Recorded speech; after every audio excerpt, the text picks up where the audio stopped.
ನನ್ ಸೊಸೆಗೆ ಏನಾದ್ರೂ ಲಾಭ ಆಗತ್ತೆ ಅಂದ್ರೆ ಅದು ನನ್ ಮಗನ್ಗಾದಂಗೆ. ಮಾಮ್, ನಾನು ಕೂಡ ನಿನ್ ಮಗನೇ ಅಲ್ವಾ? ಹೌದು ಅಂತ ಇವಾಗ ಹೇಳಲ್ಲ ಯಜಮಾನ್ರೆ. ಯಾಕಂದ್ರೆ ನಾನ್ ನಿಮ್ ಜೀವನಕ್ಕೆ ಬಂದಿದ್ದೀನಲ್ವಾ, ಆವಾಗಿಂದ ಎಲ್ಲಾನು ಕಂಟ್ರೋಲ್ ಮಾಡ್ತಾನೆ ಬಂದಿದ್ದೀನಿ. ನೀನೇನೇ ಮಾಡಿದ್ರು ಗಂಡ ಅನ್ಸ್ಕೊಂಡು ಜೊತೆ ಇರ್ಲೇಬೇಕು. ನೀವಿದ್ದೀರಾ ಹಾಸಿನಿ ಅಕ್ಕ ಜೊತೆಗೆ? ಯಾವಾಗ ನೋಡಿದ್ರು ನಿಮ್ಮ ಅಮ್ಮನ ಪಕ್ಕನೇ ಇರ್ತೀರಲ್ಲ. ಮಾಮ್, ಅಯ್ಯೋ ನೈನಿ ನನ್ನ ಇನ್ಸಲ್ಟ್ ಮಾಡ್ತಾ ಇದ್ದಾಳೆ. ಬಿಟ್ಬಿಡು. ಹಾಸಿನಿಗೆ ಬುದ್ಧಿ ಇಲ್ಲ, ಅದಕ್ಕೆ ಇವಳು ಮಾತನ್ನ ಕೇಳ್ತಿದ್ದಾಳೆ. ಹಾಗನ್ಬೇಡಿ ಮಾಮ್, ಏನೇ ಮಾಡಿದ್ರು ಒಳ್ಳೇದೇ ಮಾಡ್ತೀವಿ. ಹಾಸಿನಿ ಅತ್ಗೆ ನಮ್ಮ ಬಿಸ್ನೆಸ್ಸಲ್ಲಿ ಪಾರ್ಟ್ನರ್ ಆಗಿರೋದ್ರಿಂದ ಅವ್ರಿಲ್ದೆ ಯಾವುದೇ ಕಾರಣಕ್ಕೂ ಸೈನ್ ಮಾಡಲ್ಲ. ಇನ್ಯಾವತ್ತೂ ಈ ಥರ ಎಲ್ಲ ಮಾಡಕ್ ಹೋಗ್ಬೇಡಿ, ಆಮೇಲೆ ನೀವೇ ಪಶ್ಚಾತ್ತಾಪ ಪಡ್ಬೇಕಾಗತ್ತೆ. ಈ ಪೆನ್ನು ನಂದೇನೆ, ತಗೊಂಡೋಗ್ತೀನಿ.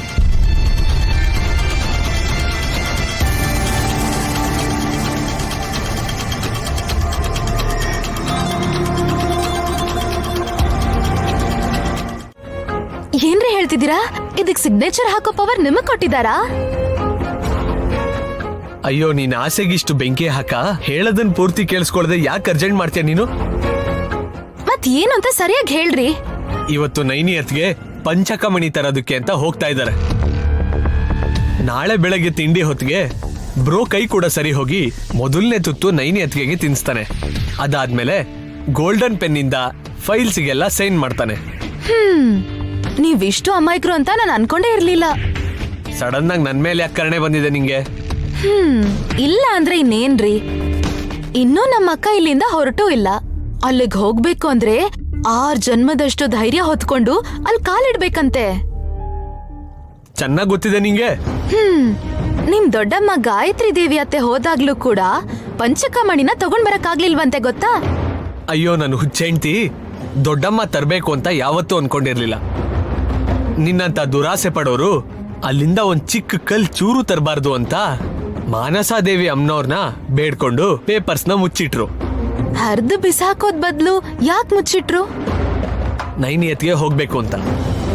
ಅಂದ್ರೆ ಅವ್ರ ಮನೆಗ್ ಬರೋ ಸೊಸೆ ಮಾತ್ರ ಇನ್ನಷ್ಟು ಸಿರಿ ಸಂಪತ್ತನ ಪಡ್ಕೋಬೇಕಾ? ನಾನ್ ಮಾತ್ರ ಕೋಟಿಗಾಸೆ ಪಟ್ಟು ಈ ಮನೇಲಿರ್ಬೇಕಾ? ಇರ್ಬೇಕು. ಇಲ್ಲ ಅಂದ್ರೆ ನೀನ್ ಸಿಟ್ ಮಾಡ್ಕೊಂಡು ನಿಮ್ ಊರಿಗೆ ವಾಪಸ್ ಹೊಟ್ಟೋಗು. ನಾನ್ ಯಾಕೆ ಹೋಗ್ಲಿ? ನೀವು ನನ್ ಕತ್ತಕ್ ತಾಳಿ ಕಟ್ಟಿದೀರಾ. ನನ್ ಗಂಡ ಎಲ್ಲಿರ್ತಾನೋ ಅಲ್ಲೇ ಇರ್ತೀನಿ. ನಾನ್ ಕಟ್ಟಿರೋದು ತಾಳಿ ಅನ್ಕೊಳಲ್ಲ, ದಾರ. ನಮ್ ಮನೇಲಿರೋ ನಾಯಿಗೂ ದಾರ ಕಟ್ಟಿರ್ತಾರೆ, ಆದ್ರೆ ಅದನ್ನ ಕಟ್ಟಾಕಿರ್ತಾರೆ. ನೀನು ಮನೆ ಸುತ್ತ ಓಡಾಡ್ತಾ ಇರ್ತೀಯ, ಅಷ್ಟೇ ಡಿಫ್ರೆನ್ಸು. ಬೈರಿ, ನಿಮ್ ಮನ್ಸಕ್ ಖುಷಿ ಆಗೋಷ್ಟು ಬೈರಿ. ನನ್ ಟೈಮ್ ಬರ್ಬೇಕು ಅಂದ್ರೆ ಸ್ವಲ್ಪ ತಾಳ್ಮೆಯಿಂದ ಇರ್ಬೇಕು. ಅದೇ ನಿನಗ್ ಶ್ರೀರಾಮ ರಕ್ಷೆ. ಇಲ್ಲ ಅಂದ್ರೆ ಎಲ್ರು ನಿನಗ್ ಕೊಡ್ತಾರೆ ನೋಡ್ತಿರೋ ಶಿಕ್ಷೆ. ಫೈಲ್ ಮೇಲೆ ಇರೋ ಧೂಳ್ನ ಒರೆಸ್ಕೊಳ್ಳಿ. ನನ್ಗೆ ಅತ್ಗೆ ಮೇಲೆ ಅಷ್ಟು ನಂಬಿಕೆ ಇದೆ ಅಂತ ನಿನಗೆ ಅಸೂಯೆ ಆಗ್ತಾ ಇದೆ ಅಷ್ಟೇ. ಪಂಚಕಮಣಿನ ತಗೊಂಡ್ ಬರ್ಲಿರಿ ಫಸ್ಟ್, ಆಮೇಲೆ ಏನ್ ಮಾಡೋದು ಅಂತ ಯೋಚಿಸೋಣ.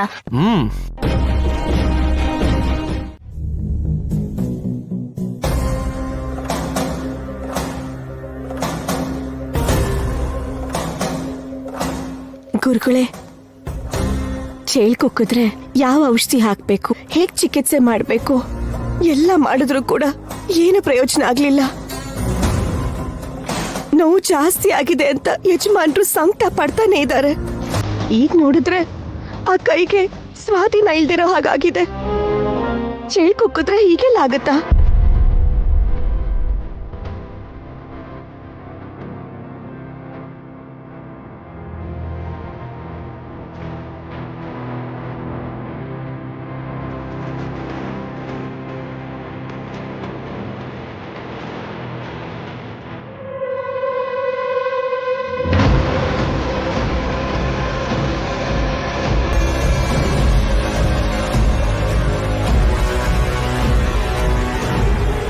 ವೃಶ್ಚಿಕವನ್ನ ವಶಪಡಿಸಿಕೊಂಡು ವಿಷಪೂರಿತವಾದ ಮಾಟ ಮಂತ್ರವನ್ನ ಸೇರಿಸಿ ಪ್ರಯೋಗವನ್ನ ಮಾಡಿದ್ದರಿಂದ ಹಾಗಾಗಿದೆ ನೈನಿ. ಮಾಡಿದ್ದಾರೆ ಗುರುಗಳೇ. ಇದು ತಿಲೋತ್ತಮ ಅತ್ತೆ ಕೆಲ್ಸಾನೇನಾ?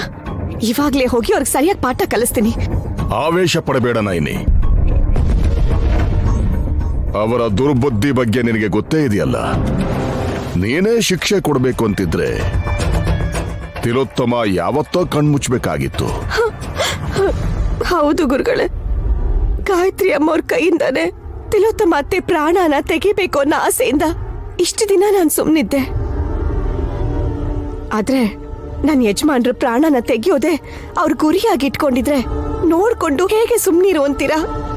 ನೈನಿ, ನಿನಗೆ ಮತ್ತು ನಿನ್ನ ಮಕ್ಕಳಿಗೆ ಬಿಟ್ರೆ ಬೇರೆ ಯಾರಿಗೂ ಅಪಾಯ ಬಂದ್ರೆ ನಿನಗೆ ಗೊತ್ತಾಗುತ್ತಲ್ವಾ?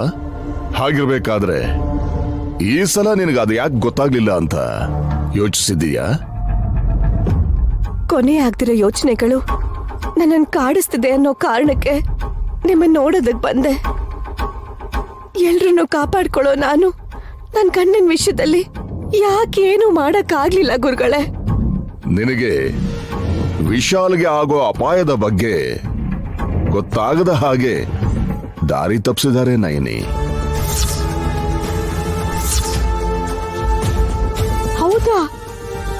ಅದಕ್ಕೆನಾ ನಾನು ಇದನ್ನೆಲ್ಲ ತಡೆಯಕ್ಕಾಗ್ಲಿಲ್ಲ? ಹೌದು ತಾಯಿ, ದಿನ ದಿನಕ್ಕೆ ಆರೋಗ್ಯ ಕ್ಷೀಣಿಸ್ತಾ ಇದೆ ಅಂತ ನೀನು ಧೈರ್ಯ ಕಳ್ಕೊಳ್ಳದೆ ಅವನ ಕಾಯಿಲೆನ ವಾಸಿ ಮಾಡೋದ್ರ ಬಗ್ಗೆ ನೀನು ಮಾರ್ಗ ಹುಡುಕ್ತಾ ಇದೀಯ ಅಂತ ಎಲ್ರೂ ನಂಬ್ಕೊಂಡಿದ್ದಾರೆ.